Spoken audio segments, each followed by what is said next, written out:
Hello, Lindsay and Melissa. I'm just going to do a quick video here to highlight a few things for you both. I'm working out of your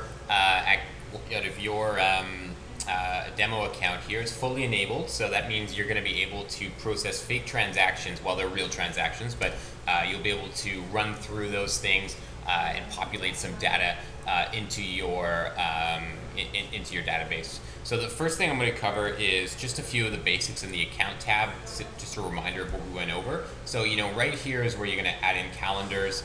So I've added in a few, but you'll be able to do a bunch more. Of course, you can do tags for your drop-ins. And I think it would be really great for you to just kind of play around, and the goal is, like I said, is all we're concerned about is that we just understand questions and concerns at this point. The implementation timeline I give to Chris is going to be spread out over a number of months, and it would probably be quite a bit before we'd actually even go forward with it. There's a lot of I's to cross and T's to dot, as I like to say.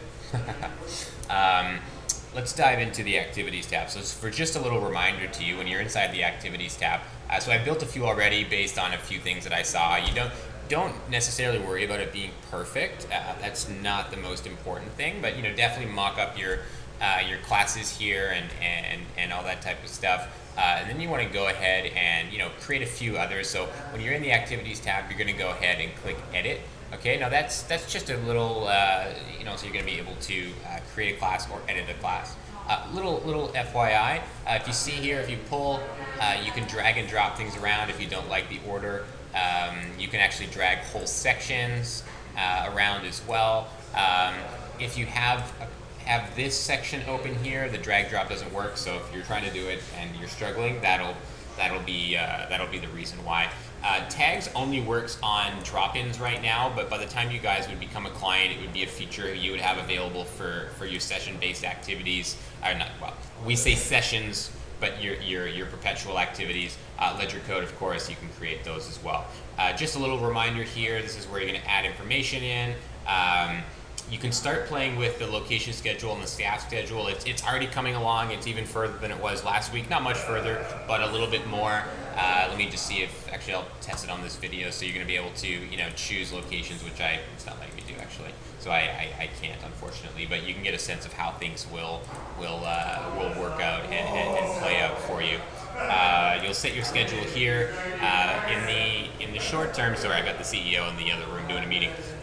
In the short term here, you'll have end dates, like I was talking about, for accounting purposes, just to kind of keep things straight. But as far as your clients are concerned, you don't have an end date. So just clarifying how things will work in the system.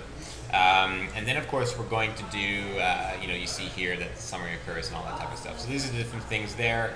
You can manage sessions and drop-ins and all that good stuff as well. And then we're going to go ahead and we're going to do some restrictions here. You can add in the waiting list skills and all that.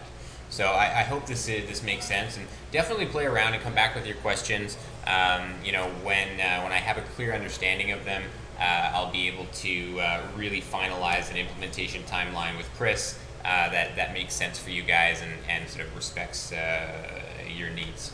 Alrighty, hope this was helpful.